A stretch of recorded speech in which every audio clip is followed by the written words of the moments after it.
Hello everyone and welcome back to the channel. आप सबका channel पर बहुत बहुत स्वागत है। मित्रों, हम लोग पढ़ाई कर रहे थे हमारे सीए इंटरमीडिएट के ऑडिटिंग एंड एथिक्स वाले सब्जेक्ट की। उसमें जो चैप्टर नंबर 3 है वो हमने शुरू किया है और उसमें भी हम लोगों ने शुरुआत की है टॉपिक नंबर 2 की, जो आपका आता है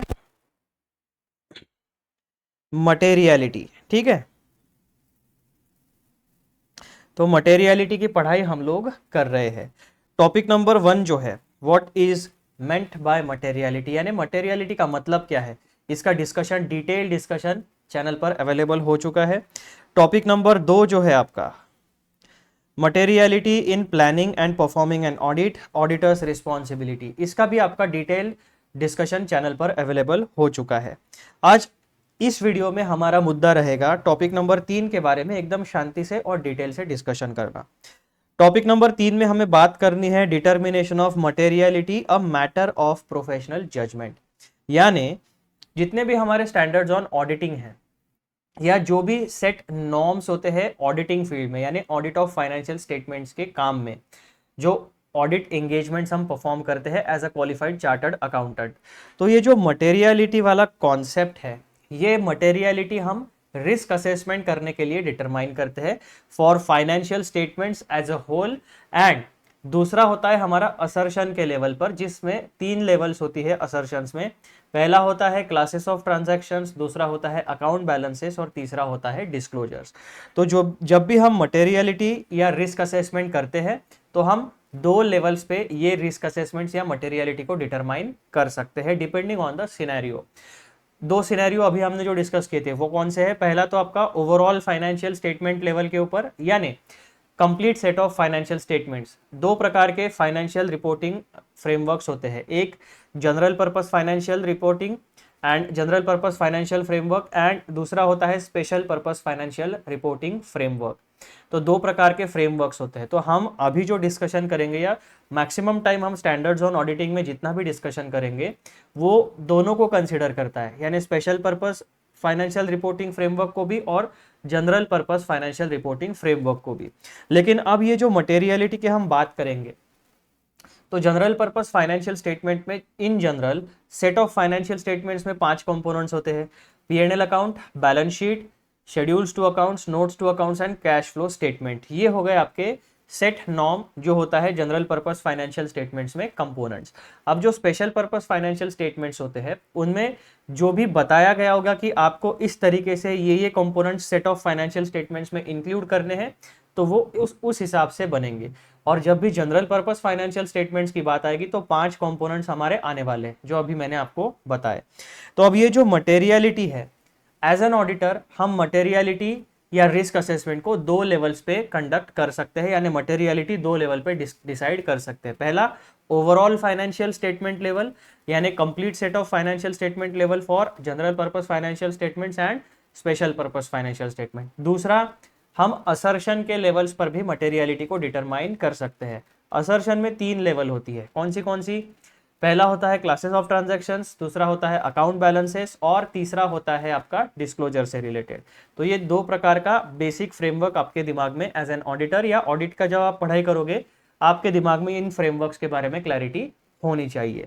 अब यहाँ पर ये कहा गया, यानी जो हमारा स्टैंडर्ड ऑन ऑडिटिंग है और जो हमारा ऑडिट का जो स्टडी मटेरियल है वो क्या कहता है कि भले ही आपको स्टैंडर्ड्स ऑन ऑडिटिंग में या फिर फाइनेंशियल रिपोर्टिंग फ्रेमवर्क्स में मटेरियलिटी के बारे में, यानी मटेरियलिटी किस तरीके से डिटरमाइन की जाएगी उसका एक गाइडेंस दिया जाएगा, रेफरेंस पॉइंट्स दिए जाएंगे।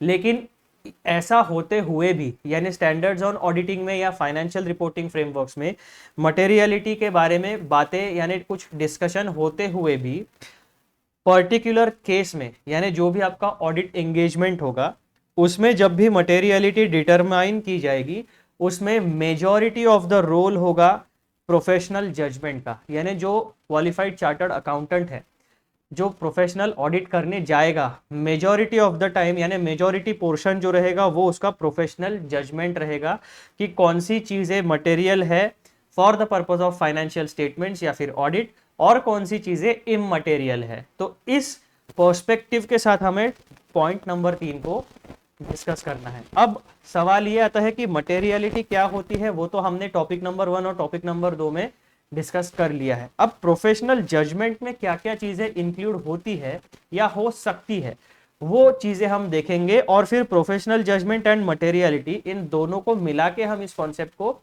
समझने की कोशिश करेंगे। तो अब मैं आपको लेके चलता हूं टॉपिक नंबर 3 पे, जो आपको इंस्टीट्यूट के स्टडी मटेरियल में मिलेगा, पेज नंबर 3.18 के ऊपर 3.18 एडिशन है आपका अप्रैल 2023 का, जो जनवरी 2025 के एग्जाम्स में आपको एप्लीकेबल रहने वाला है। ये जो स्टडी मटेरियल्स है ये आपको इंस्टीट्यूट के वेबसाइट पर डाउनलोड के लिए फ्री ऑफ कॉस्ट मिल जाएगी। उसी स्टडी मटेरियल का बेस पकड़ के मैंने अपने नोट्स को प्रिपेयर किया हुआ है। तो टॉपिक नंबर 3 का टाइटल क्या है?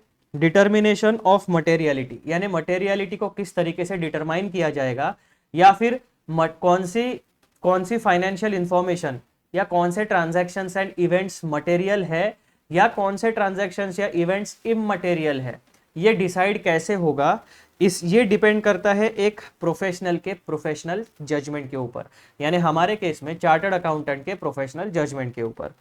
तो पॉइंट नंबर 1, ये स्टेटमेंट क्या कहता है?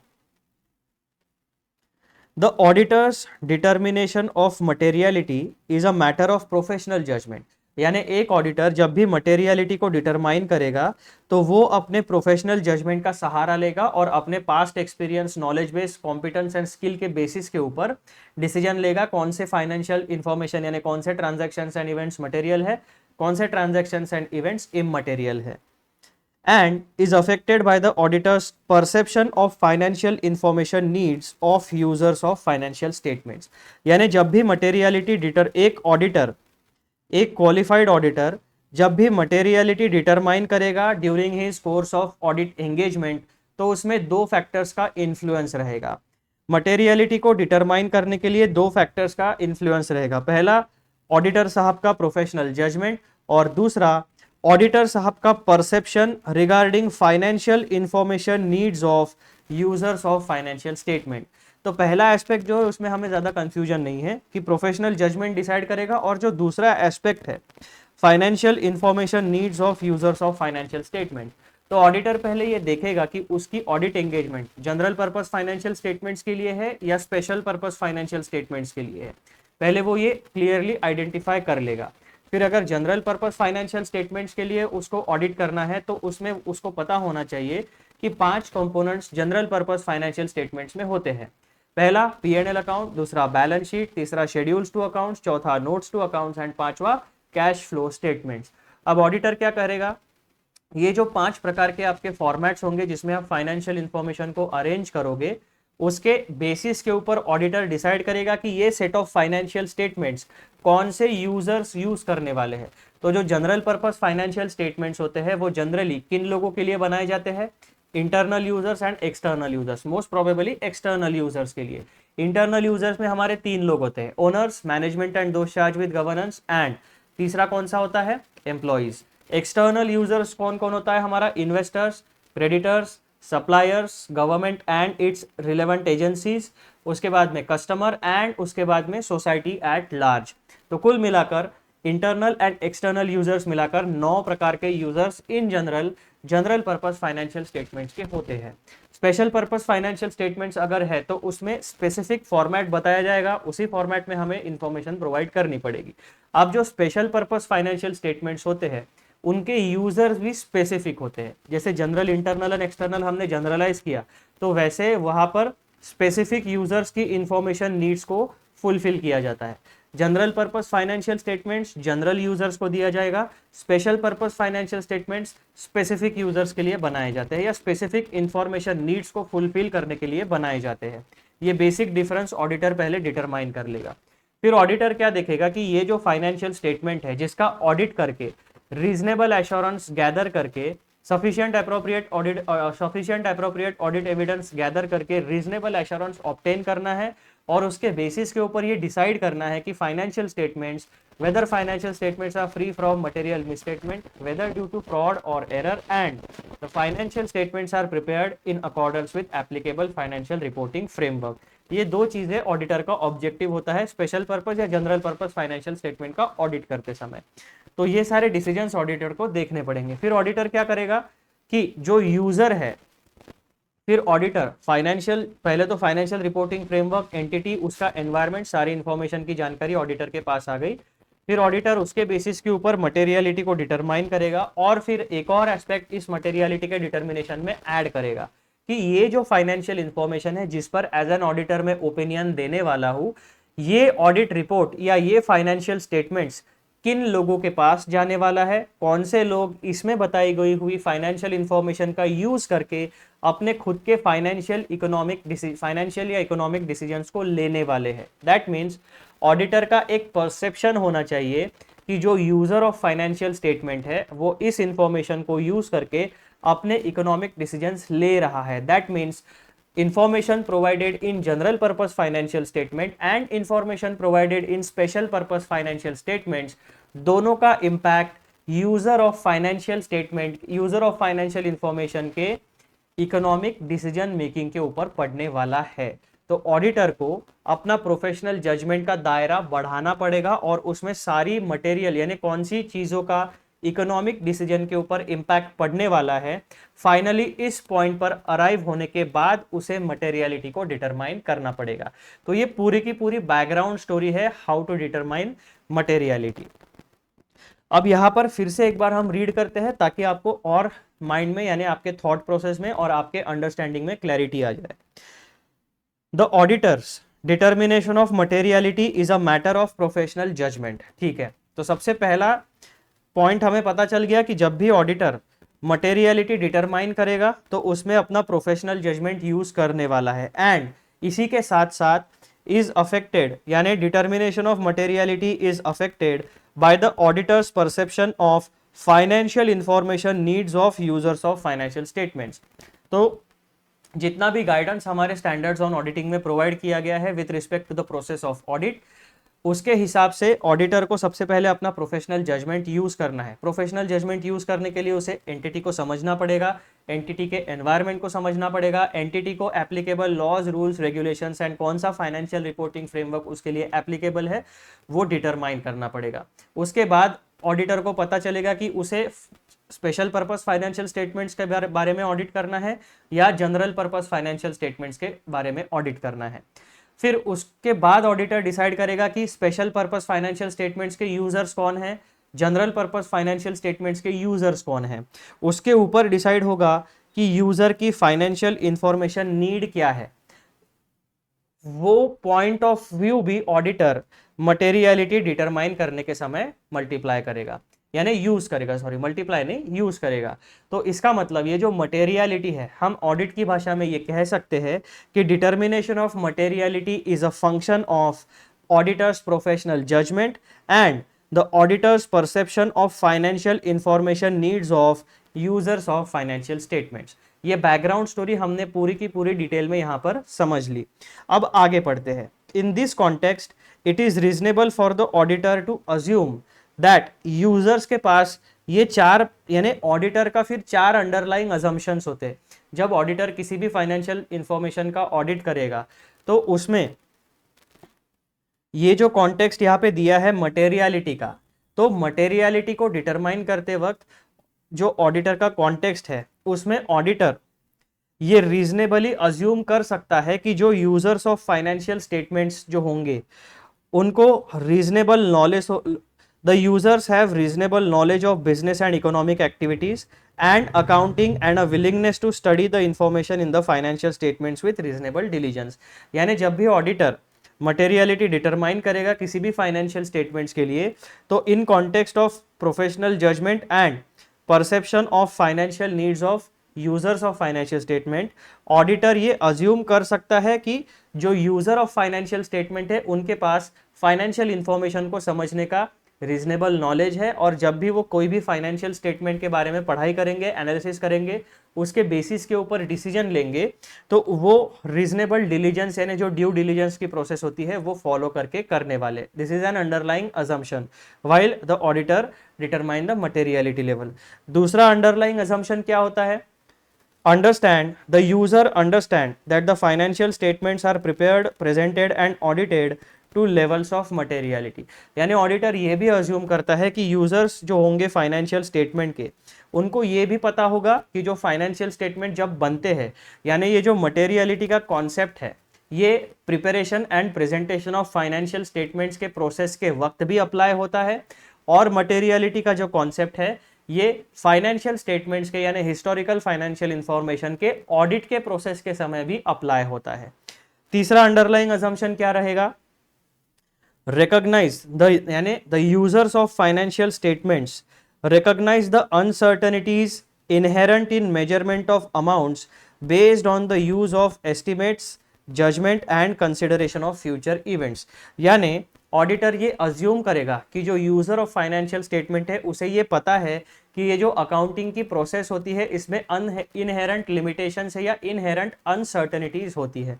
वो इनहेरेंट अनसर्टेनिटीज किन कारणों की वजह से आती है कि हम अकाउंटिंग में जो वैल्यूएशन होता है या जो अमाउंट्स होती है, कुछ कुछ अमाउंट्स ऐसी होती है जिसमें हम एस्टिमेट्स का यूज़ करते हैं। जैसे प्रोविजंस बनाते हैं हम लोग, प्रोविजन फॉर डाउटफुल डेट या और कोई प्रोविजन बनानी है तो वहाँ पर हम एस्टिमेट का यूज़ करते हैं कि कितना बैड डेट होगा, करेक्ट। उसके बाद में जजमेंट। अब judgement means what? Accounting policies. कौन सी अकाउंटिंग पॉलिसीज आप अप्लाई करोगे? डेप्रिसिएशन के लिए, इन्वेंट्री वैल्यूएशन के लिए, फिक्स्ड असेट वैल्यूएशन के लिए। वर्क इन प्रोग्रेस को आप कैपिटलाइज कब करोगे? वर्क इन कौन से एक्सपेंसेस को कैपिटलाइज करना है, कौन से एक्सपेंसेस को रेवेन्यू एक्सपेंडिचर में डालना है, ये सारे हो गए आपके जजमेंट यानी मैनेजमेंट का जजमेंट। उसके बाद and the consideration of future events. तो जो फ्यूचर में इवेंट्स होने वाले हैं उसके बारे में आज के तारीख में हमें नॉलेज नहीं है, हम केवल क्या कर सकते हैं उसको एंटिसिपेट कर सकते हैं, फोरकास्ट कर सकते हैं। हमने जो एंटिसिपेट किया है इवेंट या हमने जो फोरकास्टिंग किया है 100% वैसा ही होगा, ऐसी कोई गारंटी नहीं है। हमने आज जो फोरकास्टिंग किया है उस फोरकास्टिंग के हिसाब से वेरिएशन भी हो सकता है, क्योंकि फ्यूचर में होने वाले इवेंट्स जो होते हैं वो अनसर्टन होते हैं। तो इसका मतलब ऑडिटर ये अज्यूम कर सकता है कि जो यूजर ऑफ फाइनेंशियल स्टेटमेंट होते हैं, जैसे कि internal user and external users, तो उनको अकाउंटिंग के इन लिमिटेशंस के बारे में पता है। लिमिटेशंस कैसे? कि अकाउंटिंग में एस्टिमेट्स का यूज होता है, अकाउंटिंग में जजमेंट का यूज होता है, और अकाउंटिंग में जो फ्यूचर इवेंट्स को कंसीडर किया जाता है जैसे कॉन्टिजेंट असेट या कॉन्टिजेंट लाइबिलिटीज, तो वहां पर अनसर्टेनिटी होती है, तो उसके हिसाब से चेंजेस हो सकते हैं। चौथा अजम्पशन ऑडिटर क्या कर सकता है? Make reasonable economic decision on the basis of information in the financial statement. यानी जो भी user of financial statement financial information को यूज करके अपने खुद के इकोनॉमिक डिसीजंस लेगा तो वो कॉमन सेंस का यूज करेगा और रीजनेबली ड्यू डिलीजेंस का यूज करेगा। वो रैश डिसीजंस अगर लेता है तो वो उसकी जिम्मेदारी रहेगी, ना ऑडिटर की जिम्मेदारी रहेगी, ना मैनेजमेंट की जिम्मेदारी रहेगी। तो बेसिकली जब मटेरियलिटी को कोई भी ऑडिटर डिटरमाइन करता है तो वो दो चीजें यूज करेगा, पहला खुद का प्रोफेशनल जजमेंट और दूसरा वो ये देखेगा कि स्पेशल पर्पस फाइनेंशियल स्टेटमेंट है या जनरल पर्पस फाइनेंशियल स्टेटमेंट है।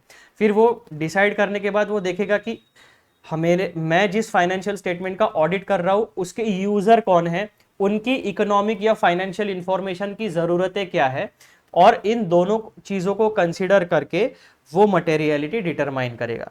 जब ऑडिटर फाइनेंशियल स्टेटमेंट के यूजर्स कौन है ये देखेगा और उनका परसेप्शन यानी उनका पॉइंट ऑफ व्यू लेने की कोशिश करेगा, तो वो पॉइंट ऑफ व्यू कंसीडर करते समय ऑडिटर इन चार चीजों को अज्यूम करता है या कर सकता है, ठीक है। और इन चार अंडरलाइंग अजम्पशन के साथ ये वाला सेकंड वाला पॉइंट आपका आएगा, और सेकंड वाला पॉइंट प्लस प्रोफेशनल जजमेंट, ऐसे दोनों चीजों को मिला के ऑडिटर मटेरियलिटी को डिटरमाइन करता है। मटेरियलिटी जो है वो दो जगह पर एप्लीकेबल होगी, दो प्रोसेसेस में, दो अलग अलग प्रोसेसेस में। पहली process preparation and presentation of financial statements. वहां पर मटेरियलिटी आपको आइदर आपके फाइनेंशियल रिपोर्टिंग फ्रेमवर्क में दी जाएगी या फिर जो मैनेजमेंट एंड दोस्त चार्ज विद गवर्नेंस है वो डिसाइड करेंगे कि फाइनेंशियल स्टेटमेंट्स में कौन सी इंफॉर्मेशन आनी चाहिए, कौन सी इंफॉर्मेशन इग्नोर की है तो भी चलेगा, यानी कौन सी इंफॉर्मेशन डिस्क्लोज करनी है, कौन सी इंफॉर्मेशन डिस्क्लोज नहीं की तो भी चलने वाला है। That means material information and immaterial information. अब हम बात करते हैं ऑडिट की। दो प्रोसेस अलग अलग है, दोनों चीजों के बारे में हम बात कर रहे हैं। पहली प्रोसेस आपकी है preparation and presentation of financial statements, जो सेगमेंट है मैनेजमेंट एंड दोस्त चार्ज विद गवर्नेंस का। दूसरी प्रोसेस के बारे में हम बात करते हैं ऑडिट की। तो ऑडिट में भी मटेरियलिटी का कॉन्सेप्ट प्रैक्टिकली अप्लाई किया जाता है। ऑडिट में जब भी मटेरियलिटी का कॉन्सेप्ट अप्लाई होगा उसकी जिम्मेदारी हमेशा ऑडिटर के ऊपर रहने वाली है। ठीक है, ये दो बेसिक चीजें आप हमेशा ध्यान में रखना। अब ये जो प्रोफेशनल जजमेंट है ये बेसिकली क्या है, इसमें क्या क्या चीजें इंक्लूड होती है और ये किस तरीके से शेप अप होके एक ऑडिटर डिसाइड करता है, तो उसके बारे में कुछ इंफॉर्मेशन है जो क्लास नोट्स में मैं आपके साथ डिस्कस करना चाहता हूं, तो आप लोग उसे ध्यान से समझ लेना। तो सबसे पहले हम देखेंगे determination of materiality a matter of professional judgement. तो इस प्रोफेशनल जजमेंट की जर्नी को पहले हम समझते हैं। तो सबसे पहला मुद्दा हमारे सामने आता है यहां पर, सबसे पहला मुद्दा हमारे सामने आता है journey of a chartered accountant, the making of a professional. कोई भी व्यक्ति एक दिन में चार्टर्ड अकाउंटेंट तो नहीं बनेगा, या कोई पैदाइशी चार्टर्ड अकाउंटेंट तो नहीं होता है, उसकी एक जर्नी होती है। वो जर्नी में क्या क्या चीजें होती है ताकि वो एक सर्टन रीजनेबल प्रोफेशनल जजमेंट को डेवलप कर सके। तो उस जर्नी में कौन से पड़ाव होते हैं, तो मेकिंग ऑफ अ प्रोफेशनल में सबसे पहला आपका पड़ाव होगा एकेडमिक जर्नी वाला। एकेडमिक जर्नी में सबसे पहला आपका माइलस्टोन होता है सीए फाउंडेशन की एग्जाम। सीए फाउंडेशन की एग्जाम में आप 4 सब्जेक्ट्स के बारे में पढ़ाई करते हो ब्रॉडली।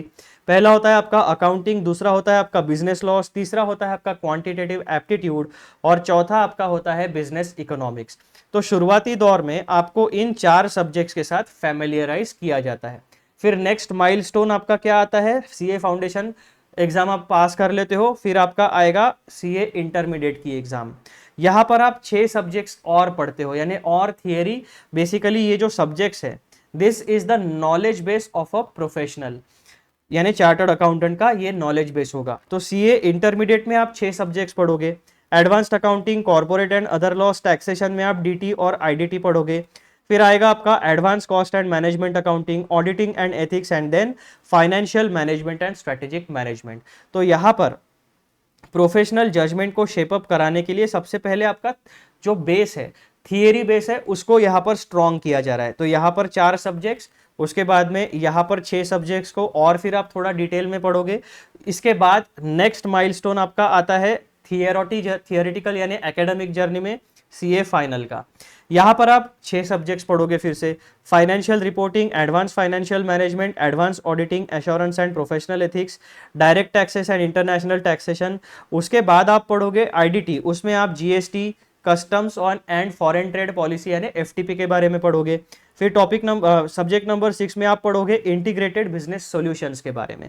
तो ऐसा कुल मिलाकर एक रिस्पेक्टेबल थियरी बेस एक प्रोफेशनल का तैयार होता है। फिर सीए इंटरमीडिएट जब आप एग्जाम पास कर लेते हो तब आपकी शुरू होती है, बीच में आपकी इंटरमीडिएट एग्जाम के होने के बाद, दोनों ग्रुप होने के बाद आपकी एक 2 साल का प्रैक्टिकल ट्रेनिंग शुरू होगा, जहां पर आप एक्चुअली में जो प्रैक्टिसिंग चार्टर्ड अकाउंटेंट है उनके अंडर रजिस्टर करोगे खुद को एज एन आर्टिकल या इंटर्नशिप असिस्टेंट, और वहां पर आप प्रैक्टिकली काम करोगे। यानी सीए फाउंडेशन में और सीए इंटरमीडिएट में आपने जितना थियरी का नॉलेज गेन किया है उसको आप प्रैक्टिकली अप्लाई करोगे, और आर्टिकलशिप के साथ साथ आप सीए फाइनल में जितने आपके सब्जेक्ट्स है 6 उनकी पढ़ाई शुरू करोगे।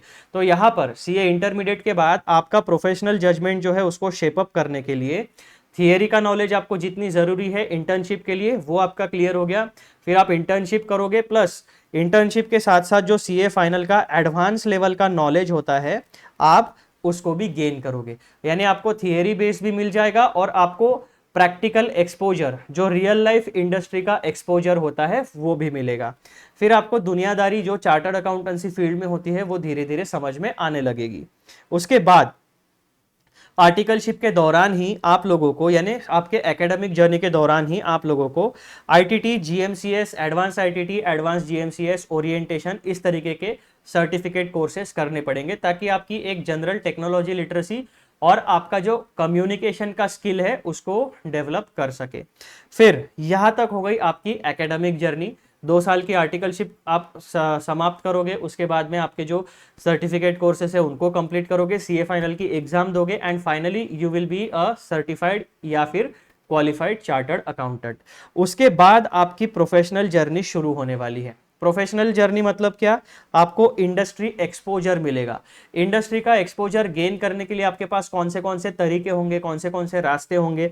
तो आपके पास होगा जॉब करने का ऑप्शन, सीए की प्रैक्टिस, यानी किसी फर्म में ज्वाइन हो जाओ या खुद की इंडिविजुअल प्रैक्टिस शुरू करो, या फिर आप दोनों ऑप्शन ना करते हुए अगर आपका कोई फैमिली बिजनेस है या आपको किसी और बिजनेस में इंटरेस्ट है तो आप बिजनेस भी शुरू कर सकते हो।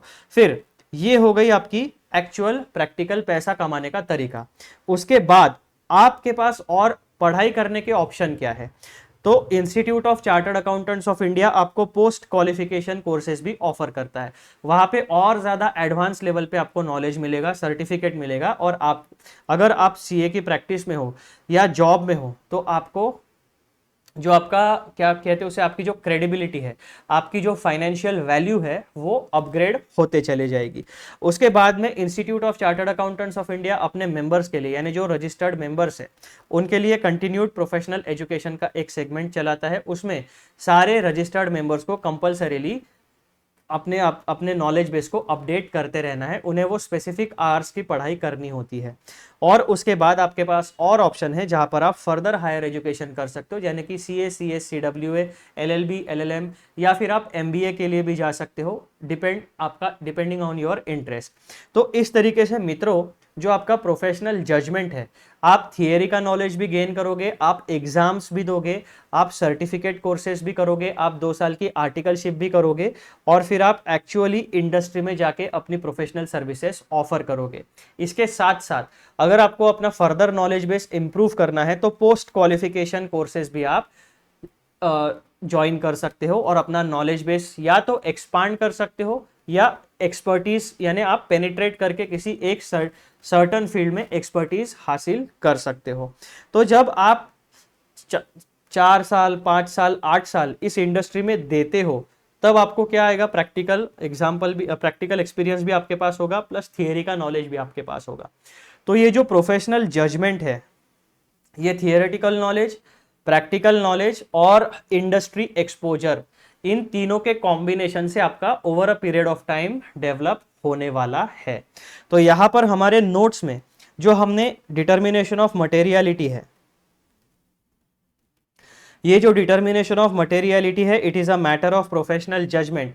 तो प्रोफेशनल जजमेंट की जो जर्नी होती है, अब जो ऑडिटर जिस फील्ड में, यानी जो क्वालिफाइड चार्टर्ड अकाउंटेंट जिस पर्टिकुलर फील्ड में दिन रात उसी फील्ड में अगर काम करता है, तो ऑब्वियसली अगर वो बंदा या बंदी जेन्युइन है तो over a period of time उस बंदे की या बंदे की जो चार्टर्ड अकाउंटेंट है उनकी एक्सपर्टीज उस फील्ड में डेवलप होने लगेगी, और उनका जो पास्ट एक्सपीरियंस है प्लस थियोरेटिकल नॉलेज है, तो उनके दिमाग में वो सारा नॉलेज डेटाबेस फिक्स रहेगा और उनका प्रोफेशनल जजमेंट और निखरते चले जाएगा।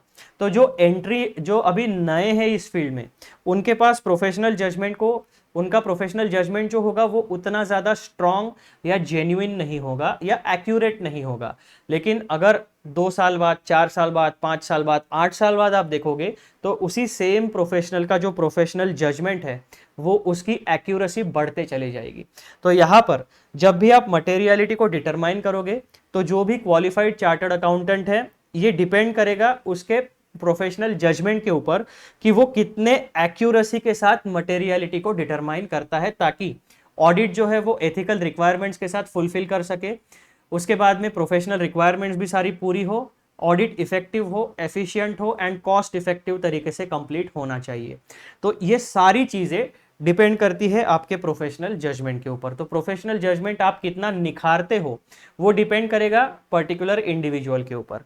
तो मित्रों, मटेरियलिटी से रिलेटेड जो प्रोफेशनल जजमेंट वाली जर्नी थी वो मैंने आपको अभी बता दी है। अब हम बात करेंगे यूजर्स ऑफ फाइनेंशियल स्टेटमेंट के बारे में। थोड़ी सी इंफॉर्मेशन है, मैं आपको उसके बारे में क्लैरिटी देना चाहता हूं। प्रोफेशनल जजमेंट की जर्नी तो हमने देख ली। अब मुझे आप एक बात बताओ, हमने दो चीजें डिस्कस की थी, general purpose financial statement and special purpose financial statement. तो अभी के लिए जो है वो स्पेशल पर्पस फाइनेंशियल स्टेटमेंट को हम थोड़ा साइड में रखते हैं। हम बात करते हैं set of general purpose financial statement के बारे में। जनरल पर्पस फाइनेंशियल स्टेटमेंट्स में कौन सी चीजें इंक्लूड की जाती है? P&L account, balance sheet, schedules to accounts, notes to accounts and cash flow statement. P&L account में कौन सी इंफॉर्मेशन मिलेगी आपको? इनकम एंड एक्सपेंस के बारे में। बैलेंस शीट में एसेट एंड लाइबिलिटी के बारे में इंफॉर्मेशन मिलेगी। शेड्यूल्स टू अकाउंट्स में यहां पर जो अपने टोटल अमाउंट्स प्रोवाइड की है उसका डिटेल, यानी उस एक पर्टिकुलर टोटल में कितने और आइटम इंक्लूडेड होते हैं वो मिलेगा आपको। नोट्स टू अकाउंट्स में आपको सारे स्टैट्यूटरी एंड मटेरियल डिस्क्लोजर्स मिलेंगे। कैश फ्लो स्टेटमेंट में आपका जो inflow and outflow of funds होता है उसके बारे में जानकारी मिलेगी। फिर ये जो एंटायर इंफॉर्मेशन हमने यहां पर डिस्कस की है इसे कहा जाता है the entire financial information contained in the general purpose financial statement is termed as historical financial information. तो जब भी हम ऑडिट की बात करेंगे यानी ऑडिट ऑफ फाइनेंशियल स्टेटमेंट्स के बारे में बात करेंगे तो आपके दिमाग में ये मीनिंग छप जाना चाहिए कि यहाँ पर जो भी इंफॉर्मेशन दी जाएगी वो हमेशा हिस्टोरिकल नेचर की होगी। इसका मतलब क्या कि अभी हमारा करंट फाइनेंशियल ईयर कौन सा शुरू है? 1 अप्रैल 2024 से लेकर 31 मार्च 2025 तक। तो ये जो पीरियड है ये हमारा करंट फाइनेंशियल ईयर है। इसका ऑडिट कब होगा? 31 मार्च 2025 के बाद इसका ऑडिट शुरू होगा। इसका मतलब क्या हुआ?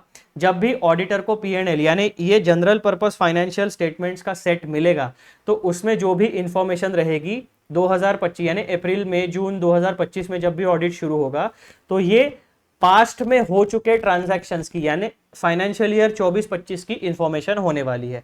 इसी वजह से उसे हिस्टोरिकल फाइनेंशियल इंफॉर्मेशन कहा जाता है। तो एक ऑडिटर के दिमाग में ये बात छप जानी चाहिए कि मेरे जनरल पर्पस फाइनेंशियल स्टेटमेंट्स के कंपोनेंट्स क्या है, उसमें जो इंफॉर्मेशन बताई जाती है उसका नेचर किस तरीके का है, और यहाँ पर जो इंफॉर्मेशन दी गई है उस इंफॉर्मेशन के यूजर कौन कौन है। तो यहाँ पर यूजर्स आप देखो, जनरल पर्पस फाइनेंशियल स्टेटमेंट्स के दो कैटेगरी के यूजर्स होते हैं। पहला इंटरनल यूजर, दूसरा होता है एक्सटर्नल यूजर। इंटरनल यूजर में आपके होते हैं owners, management and those charge with governance, और तीसरा आपका होता है एम्प्लॉइज। एक्सटर्नल यूजर्स में आपके होते हैं इन्वेस्टर्स, फाइनेंसर्स यानी जिसमें बैंक या जो आपको पैसा देते हैं बिजनेस चलाने के लिए वो लोग। फिर आपके आते हैं क्रेडिटर्स यानी जो आपको रॉ मटेरियल सर्विसेज प्रोवाइड करते हैं उस जिन्हें हम सप्लायर्स कहते हैं।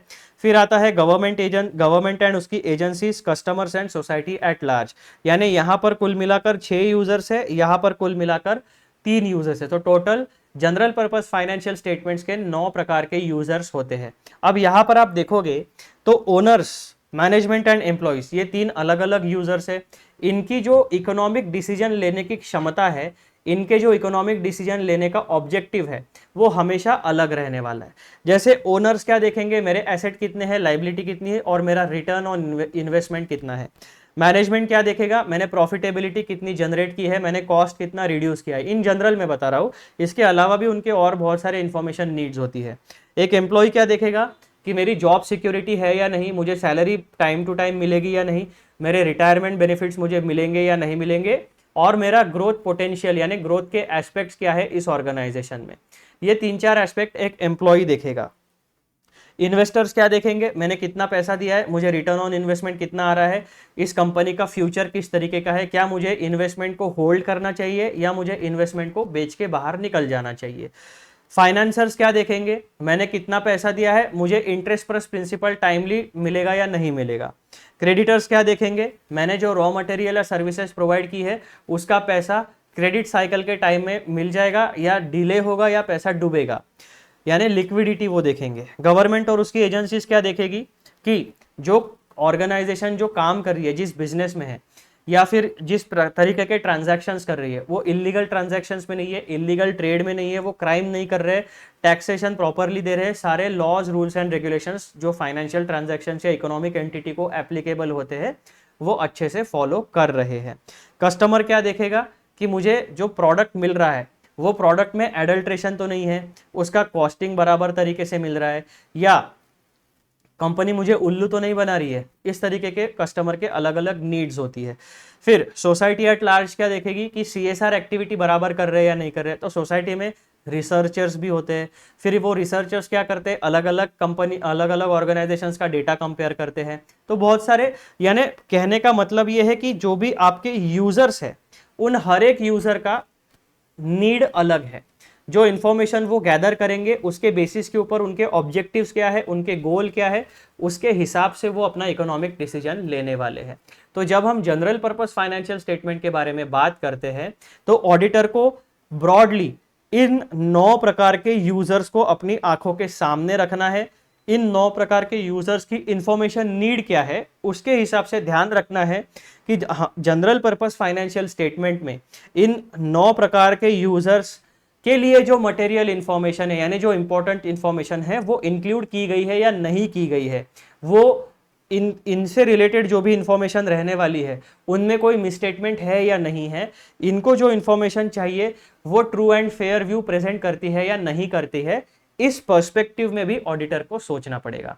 तो overall professional judgement plus user की फाइनेंशियल, यानी ये जो यूजर्स है इनकी फाइनेंशियल इंफॉर्मेशन नीड किस तरीके की है, इसका पूरा कॉम्बिनेशन बना के ऑडिटर को ओवरऑल फाइनेंशियल स्टेटमेंट लेवल पर एंड असर्शन लेवल पर मटेरियलिटी को डिटरमाइन करना पड़ेगा। और उसके बाद में मटेरियलिटी डिटरमाइन होने के बाद फिर ऑडिटर डिसाइड करेगा कौन सी रिस्क असेसमेंट प्रोसीजर्स उन्हें अप्लाई करनी है, कौन सी एनालिटिकल, कौन सी सब्सटैंटिव प्रोसीजर्स मुझे अप्लाई करनी है, और कौन से एरिया में मुझे फर्दर ऑडिट प्रोसीजर्स अप्लाई करनी है। ठीक है, फिर ऑडिटर क्या करेगा, इन सारे प्रोसीजर्स के कॉम्बिनेशंस को इंप्लीमेंट करेगा, sufficient appropriate audit evidence gather करेगा, उसके बेसिस के ऊपर रीजनेबल एश्योरेंस जनरेट होता है या नहीं होता है ये देखेगा, and then finally audit report में अपना जो भी ओपिनियन है वो कम्युनिकेट करेगा। तो इस तरीके से मटेरियलिटी को डिटरमाइन करके ऑडिट रिपोर्ट तक पूरे, यानी एंटायर ऑडिट प्रोसेस में मटेरियलिटी का कॉन्सेप्ट हर जगह पे अप्लाई होने वाला है। तो इस तरीके से मित्रों आपको materiality, determination of materiality a matter of professional judgement, उस छोटे से पैराग्राफ के पीछे की जो बैकग्राउंड की पूरी कंप्लीट कहानी है, ये जब आपको पता चल जाएगी तब आपको वो कॉन्सेप्ट आसानी से समझ में आ जाएगा। अब यहां पर एक छोटा सा स्टार मार्क है, वो क्या कहता है वो देख लो। All the above users of financial information needs accurate, relevant, complete, reliable and timely information. Information कैसी होनी चाहिए, डिसीजन मेकिंग के लिए एक्यूरेट होनी चाहिए, रिलेवेंट होनी चाहिए, कंप्लीट होनी चाहिए, रिलायबल होनी चाहिए, और सही समय पे सही इंफॉर्मेशन मिलनी चाहिए। तब मैं जो इकोनॉमिक डिसीजन लूंगा वो ऑप्टिमल रिटर्न मुझे देगा। ठीक है, information for economic decision making, यानी कोई भी यूजर, इन 9 यूजर्स में से कोई भी यूजर जिसे इकोनॉमिक डिसीजन मेकिंग करना है, तो उसको जो फाइनेंशियल इंफॉर्मेशन है वो एक्यूरेट होनी चाहिए, रिलेवेंट होनी चाहिए, कंप्लीट होनी चाहिए, रिलायबल होनी चाहिए, एंड सही समय पर सही इंफॉर्मेशन मिलनी चाहिए। तो जब ऑडिटर मटेरियलिटी डिटरमाइन करेगा तो वो इंफॉर्मेशन के क्वालिटेटिव एस्पेक्ट्स के ऊपर भी ध्यान देगा। ठीक है मित्रों, तो ये है पूरी कहानी आपके determination of materiality a professional judgement की। अब यहाँ पे आपको दिखेगा ये टॉपिक पिद्दी सा, लेकिन इसको समझने के लिए हमें जो जरूरी बातें थी डिस्कशन की वो हम छोड़ नहीं सकते थे, क्योंकि सिर्फ ये इतना सा टेक्स्ट पढ़ के आप सीए इंटरमीडिएट के लेवल के ऊपर इस टेक्स्ट को नहीं समझ पाओगे जब तक आपके पास उसका एंटायर बैकग्राउंड नहीं होगा। तो ये आपका बैकग्राउंड मैंने आपको बता दिया। अब आप ये 4 पॉइंट जब पढ़ोगे तब आपको समझ में आएगा कि जब भी एक ऑडिटर मटेरियलिटी को डिटरमाइन करता है तो सबसे पहला काम उसका क्या रहेगा, वो 2 चीजों को अप्लाई करेगा। पहला अपना प्रोफेशनल जजमेंट, और वो डिसाइड करेगा कि फाइनेंशियल इंफॉर्मेशन जिसका ऑडिट कर रहा है उसके यूजर कौन है, उनकी इंफॉर्मेशन की नीड क्या है, उस नीड को भी कंसीडर करेगा और अपने प्रोफेशनल जजमेंट को भी कंसीडर करेगा, and then he will decide about the materiality. और जब भी ऑडिटर यूजर की फाइनेंशियल इंफॉर्मेशन नीड को डिटरमाइन करेगा तो ये 4 अंडरलाइंग अजम्पशंस वो अज्यूम कर सकता है। ठीक है, इस तरीके से आपका ये पूरा का पूरा टॉपिक का एक्सप्लेनेशन यहां पर खत्म होता है। और ये वाला जो वीडियो है हम लोग यहीं पे रोकेंगे, नए वीडियो में नए कॉन्सेप्ट के साथ हम लोग शुरुआत करेंगे जो रहेगा आपका परफॉर्मेंस मटेरियलिटी। परफॉर्मेंस मटेरियलिटी वाला टॉपिक आपका एक नंबर बढ़िया डिस्कशन होने वाला है, क्योंकि उसमें आपको ऐसे 3 एग्जाम्पल मैं देने वाला हूं जिसकी वजह से आपको मटेरियलिटी एंड परफॉर्मेंस मटेरियलिटी दोनों टॉपिक एकदम मक्खन तरीके से समझ में आने वाले हैं।